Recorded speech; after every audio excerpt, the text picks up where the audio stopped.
Hello everyone, আজকের ক্লাসে অঙ্কের আরও দুটি গুরুত্বপূর্ণ টাইপের অঙ্ক নিয়ে আলোচনা করব। প্রথমটা দেখো গিফটের অঙ্ক, আর দ্বিতীয়টা হচ্ছে হ্যান্ডশেকের অঙ্ক। পরীক্ষাতে অনেক সময় এই টাইপের অঙ্কগুলো দিয়ে দেয়, আর তোমরা হাতের গাঁট গুনতে গুনতে অনেকটা সময় নষ্টও করে দাও। তো সেই জন্য আজকের ক্লাসটা একটু মন দিয়ে দেখো, একবার বুঝে নিলে আর কোনোদিন এই টাইপের অঙ্কগুলো ভুল হবে না। দুটো কেস আলাদা করে ভাবো। আমি খুব ডিটেলসে বলবো না, একদম বেসিকটা বোঝার চেষ্টা করো। মনে করো তুমি এবং তোমার বন্ধু, তোমাদেরকে বলা হলো যে তোমরা একে অপরকে গিফট দাও। তাহলে তুমি তোমার বন্ধুকে একটা দেবে, আবার তোমার বন্ধু তোমাকে একটা দেবে। তাহলে তোমাদের মধ্যে কতগুলো গিফটের আদান প্রদান হবে বলো তো? দুটো। কিন্তু যদি বলা হয় তোমরা একে অপরকে হ্যান্ডশেক করো, তাহলে টোটাল কতগুলো হ্যান্ডশেক হবে? তুমি তোমার বন্ধুর সঙ্গে হ্যান্ডশেক করলে, এটার মানে কি বোঝালো? তোমার বন্ধু তোমার সঙ্গে হ্যান্ডশেক করে নিচ্ছে।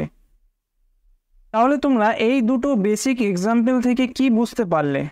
দুজনের মধ্যে যদি হ্যান্ডশেক করানো হয়, যতগুলো হ্যান্ডশেক হবে তারা যদি একে অপরকে গিফট দেয় তার কিন্তু দ্বিগুণ। যেমন এখানে দেখতে পেলে টোটাল হ্যান্ডশেক হচ্ছে একবার, আর টোটাল গিফট হচ্ছে দুইবার। তাহলে এমন দুজন থেকে শুরু করে যদি এন সংখ্যক মানুষ থাকে এবং তাদেরকে বলা হয় যে তোমরা একে অপরকে গিফট দাও, তাহলে যে পরিমাণ গিফটের আদান প্রদান হবে, মানে টোটাল নাম্বার অফ গিফট, তার অর্ধেক হবে যদি তাদেরকে হ্যান্ডশেক করতে বলা হয়। আশা করছি এই পর্যন্ত বুঝতে পেরেছ। এবার দেখো দুটো সূত্র আছে, সেটা তোমাদের মনে রাখতে হবে। একটা হচ্ছে যতগুলো সংখ্যা বলবে সেটাকে এন ধরলে, আর যদি গিফটের কথা বলে তাহলে n into N minus one. এখানে খেয়াল করবে এক কিন্তু কমছে, বাড়ছে না। আর হ্যান্ডশেকের ক্ষেত্রে আমি কি বললাম? গিফটের অর্ধেক হয়ে যায়, তাহলে n into N minus one by two. এবার এই দুটোর মধ্যেও যদি তোমরা কনফিউজড হয়ে যাও, তাহলে বুঝে নাও যদি গিফট দেওয়া নেওয়া হয় সেটা হবে বেশি, কারণ দুজন মানুষের ক্ষেত্রে দুবার গিফট দেওয়া নেওয়া হচ্ছে। আর হ্যান্ডশেকের ক্ষেত্রে সেটা হচ্ছে কম, দুজন মানুষের ক্ষেত্রে একবার হ্যান্ডশেক করলেই যথেষ্ট। তাহলে প্রথমটা হচ্ছে N into N minus one, আর দ্বিতীয়টা হচ্ছে N into N minus one, তার অর্ধেক। এবার এই দুটো প্রশ্নে এন এর মান কত বলেছে দেখো, 5 জন। তাহলে 5 জন মানুষ যদি একে অপরকে গিফট দেয়, টোটাল কতগুলো গিফট হবে? 5 ইন্টু 5 থেকে 1 কম 4, অর্থাৎ 20টা। আর তারা টোটাল কতগুলো হ্যান্ডশেক করবে? 5 ইন্টু 4-এর অর্ধেক। কাটাকুটি করলে কত হয়? 5 2 10 বার। তাহলে তোমরা গিফট এবং হ্যান্ডশেকের অঙ্কগুলো নিশ্চয়ই বুঝতে পেরেছ। তোমরা খাতায় এটা নোট করে নিও। গিফট মানে হচ্ছে সংখ্যাটা বেশি হবে, N into N minus one, আর হ্যান্ডশেক হচ্ছে কম হবে, তার মানে গিফটের থেকে অর্ধেক। আরও দুটো উদাহরণ দেখো, আমি অপশন ইচ্ছা করেই দিইনি, কারণ এগুলো অপশন লাগে না। প্রথমটা কি বলছে? একটা সম্মেলন শেষে উপস্থিত 30 জন সবাই একে অপরের সঙ্গে একবার করে হ্যান্ডশেক করছে। মোট কতগুলো হ্যান্ডশেক হবে? তাহলে টোটাল নাম্বার এন এর মান দিয়ে দিয়েছে কত? 30। হ্যান্ডশেক বেশি হবে না কম হবে? দুটো টাইপ গুলিয়ে ফেলবে না, গিফট হবে বেশি, হ্যান্ডশেক হবে কম। যেটা এইচ এর আগে থাকে, মানে উপরে থাকে, সেই জন্য এটা বেশি হয়, এই হিসাবে মনে রাখতে পারো। তাহলে হ্যান্ডশেক কম হবে, এন এর মান 30 দিয়েছে, তাহলে 30 ইন্টু 30 থেকে 1 কম 29 বাই 2। আর 2 নম্বর প্রশ্নটা দেখো, একটা অনুষ্ঠানে 30 জন লোক উপস্থিত ছিলেন। যদি তারা প্রত্যেকে একে অপরকে একটি করে ফুল দেয়, তাহলে টোটাল কতগুলো ফুলের প্রয়োজন হবে? ফুল দেওয়া আর গিফট দেওয়া একই ব্যাপার, কারণ দুটো মানুষের ক্ষেত্রে দুটো করে লাগছে। তাহলে এই ক্ষেত্রে সঠিক উত্তর কি হবে? 30 ইন্টু 30 মাইনাস 1 মানে 29। তাহলে দেখতে পাচ্ছ গিফট যেটা হবে, হ্যান্ডশেক হবে তার অর্ধেক।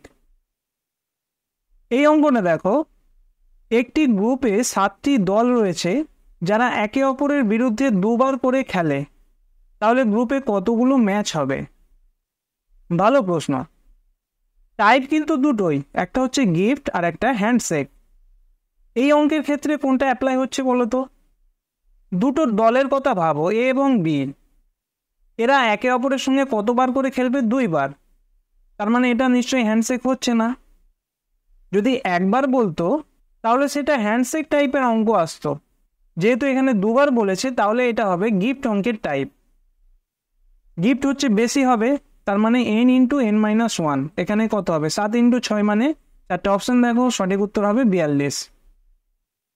প্রশ্নটা খুব ভালোভাবে পড়বে, এখানে একবার বলেছে না দুবার, সেটা দেখে তোমাকে বুঝে নিতে হবে যে প্রশ্নটা কোন টাইপের দিয়েছে।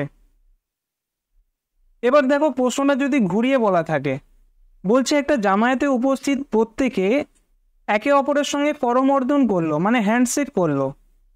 টোটাল হ্যান্ডশেকের সংখ্যা কত? 120টা। তাহলে কতজন উপস্থিত ছিল? হ্যান্ডশেক কম হয়, তার মানে n ইন্টু n-1/2, এটার মান কত দিয়েছে? 120। এখান থেকে তোমরা n এর মান বার করতে পারো, বা সব থেকে বেটার হয় তোমরা যদি অপশন টেস্ট করতে পারো। এটা n এর মান দিয়েছে, তাহলে তোমরা n-1 এর মানটাও বার করতে পারবে।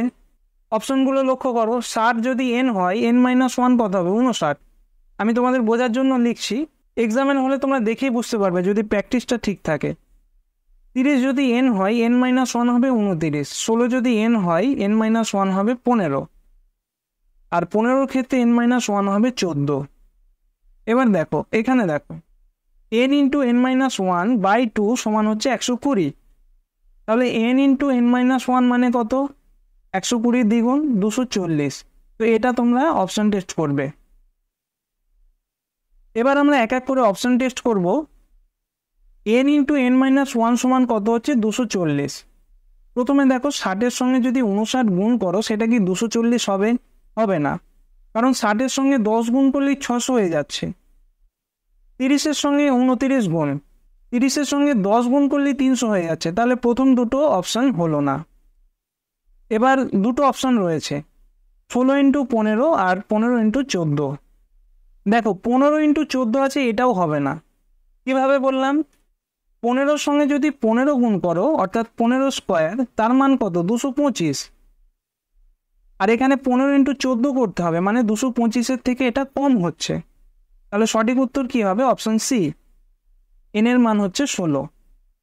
এক্সামের হলে এত কিছু করার প্রয়োজন নেই। তোমরা যখন দেখতে পাচ্ছ টোটাল হ্যান্ডশেক হচ্ছে 120, তোমাকে তাহলে বুঝে নিতে হবে n ইন্টু n-1 এটা সমান হচ্ছে 2 ইন্টু 120, মানে কত? 240। এবার 60-এর সঙ্গে 59 গুণ করলে সেটা 240 হবে না, অনেক বেশি হয়ে যাচ্ছে। 30-এর সঙ্গে 29 গুণ, সেটাও হবে না।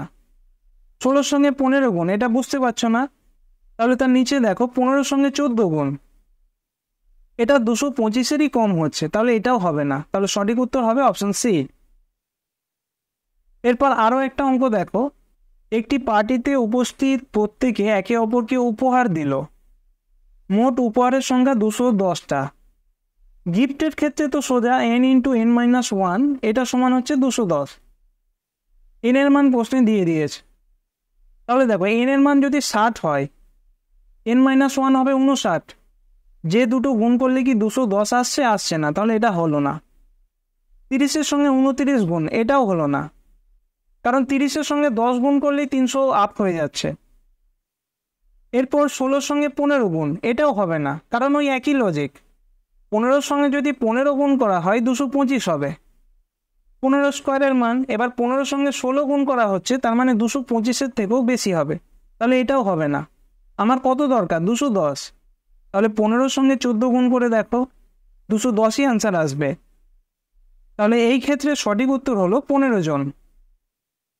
নেক্সট দেখো, 6 জনের একটা দাবা প্রতিযোগিতায় প্রত্যেক খেলোয়াড় একে অপরের সঙ্গে কেবলমাত্র একবারই খেলতে পারে। টোটাল কতগুলো খেলা হবে? এটা WBCS 2022-এর প্রিলির প্রশ্ন। 2-3 সেকেন্ড সময় নাও এবং তোমরা উত্তর করার চেষ্টা করো। সঠিক উত্তর কত হলো কমেন্ট করে জানিও। কোন টপিকের অঙ্কগুলো তোমাদের বুঝতে অসুবিধা হয় সেটাও তোমরা কমেন্ট করতে পারো, বা আমাদের টেলিগ্রামেও জানাতে পারো। আমি তাহলে সেই টাইপের অঙ্কগুলো নিয়ে খুব তাড়াতাড়ি ক্লাস করিয়ে দেব। Thank you.